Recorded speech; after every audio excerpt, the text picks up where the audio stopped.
nuclear family. There was my dad, my mom, and my 2 younger brothers.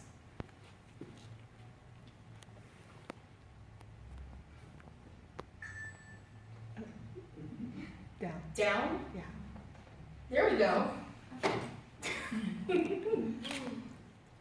I had no reason to think anything was out of the ordinary. I actually thought that we were as typical as could be.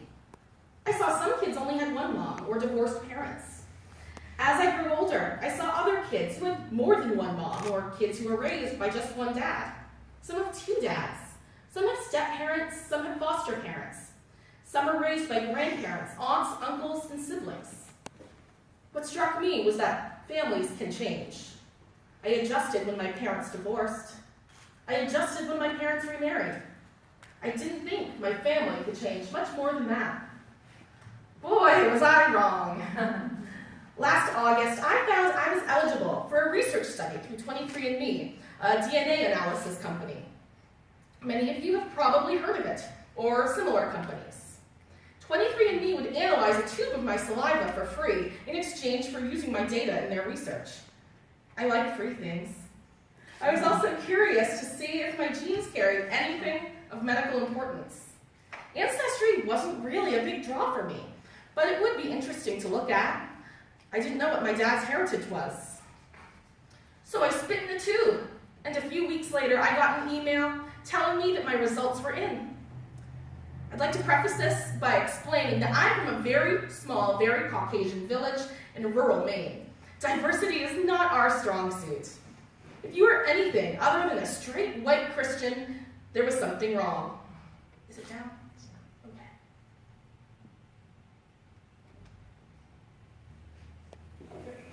Okay. That's the first thing that came to my mind when my ancestry claimed I was 50% Ashkenazi Jewish. It was statistically impossible. Maine's Jewish population is less than 1%, and most of the Jewish population do not live in rural villages like South Bristol. I tried to laugh it off. I thought that there had been a mistake. I emailed 23andMe to tell them so. My mom and I joked about it, but she seemed to accept that my medical information was correct. I was uneasy with this, since my medical information applied to this Jewish version of me, not the me that I knew. I found that there was a function to look for relatives. I did it, but I immediately wished I hadn't. There were 3 people listed. 3 people listed as half-siblings. Oh my God. Wow. So what does a person do when faced with such life-changing information? I went into denial. I stuck my head in the proverbial hole in the sand. I even managed to forget it until Rachel messaged me. Rachel was one of the listed half-siblings. She seemed to accept me as a half-sister right away. I balked, but I allowed her to talk to me. She told me that she was conceived through sperm donation. She hadn't found a donor yet, but she showed me the Facebook profiles of nearly a dozen other half-siblings. It took me a long time to accept this. I did bear a striking similarity to one of the brothers, and there were more subtle characteristics I shared with the others. I tried instead to think of other possibilities. Maybe my mom had an affair with this Jewish man who just happened to be a sperm donor. I didn't believe my dad was sterile.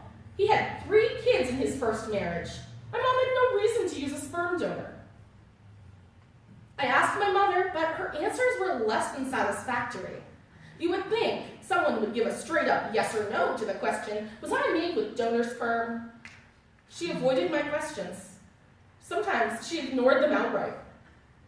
I was torn. I wanted to believe her, that she wouldn't lie to me, but the lack of a straight answer and my resemblances to my half-siblings made me wonder.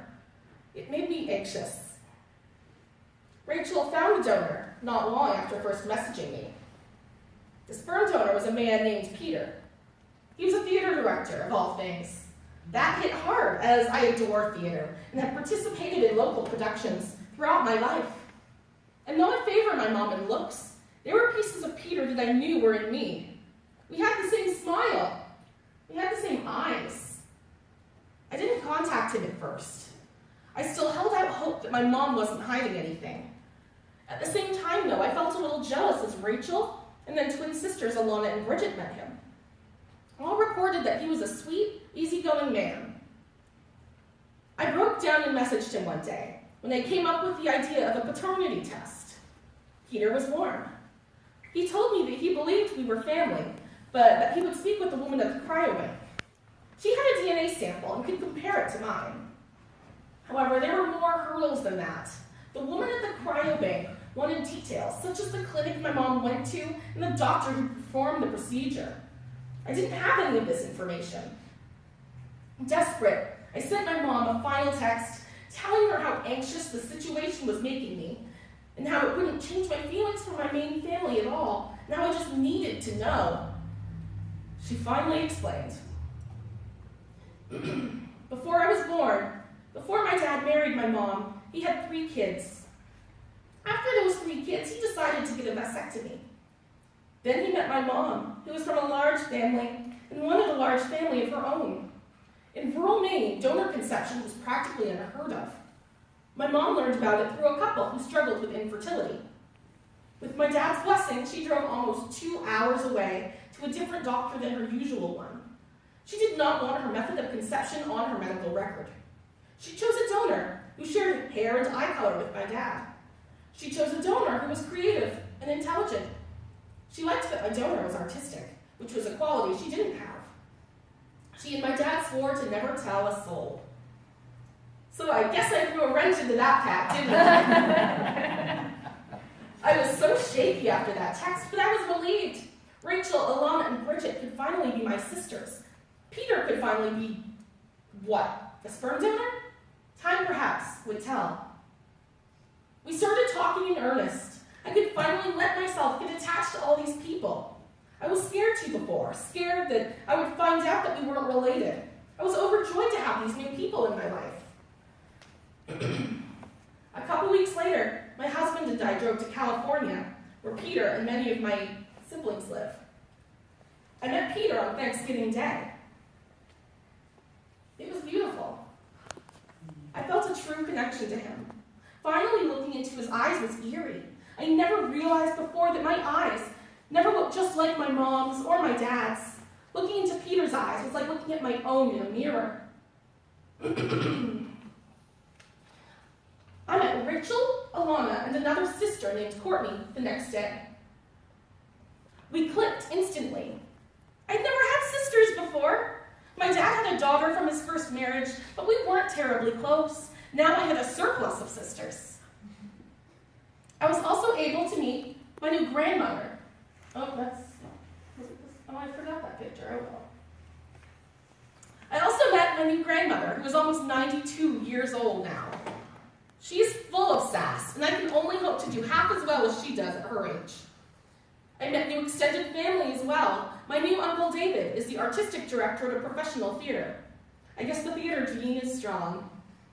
I also met new aunts and cousins. There is a strong current of creativity that flows through this blood.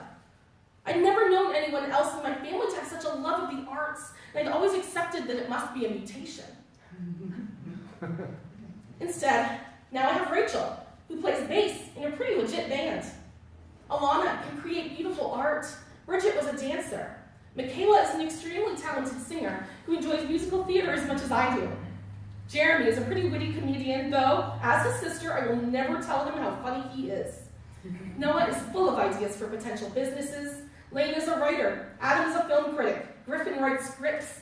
And to think, just a month before, I had no reason to believe these family members existed at all.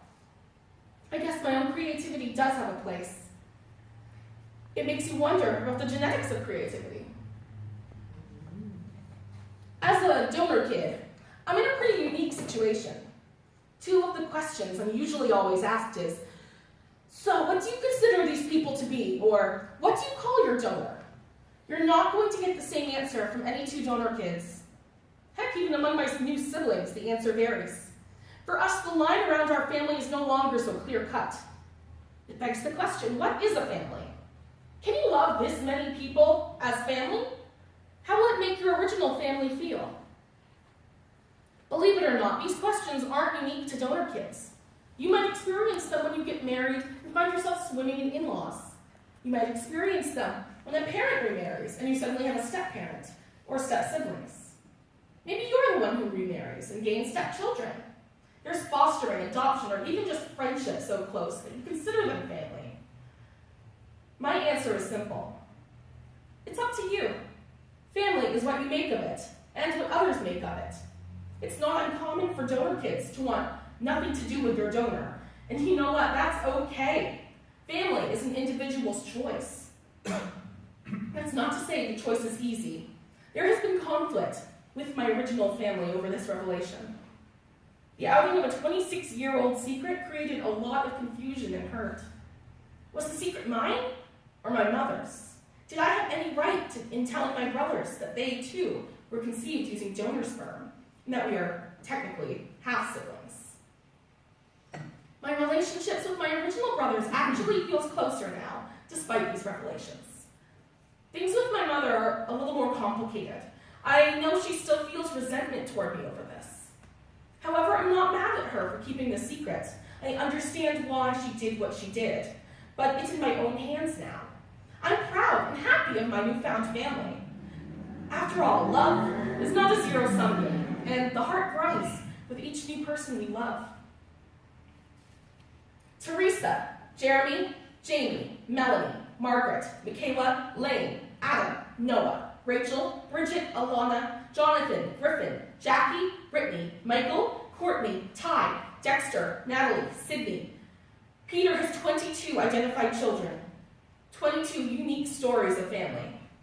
We expect to find more in the coming months and years. We take it as they come. We are full of love for each other, and most of us intend to build relationships with each other in some way, shape, or form. I consider all of them to be my family. And that other question, what do you call your donor? Okay, here we go. I call him the same thing I call the dad who raised me. I call him the same thing I call my stepdad. I call him my father.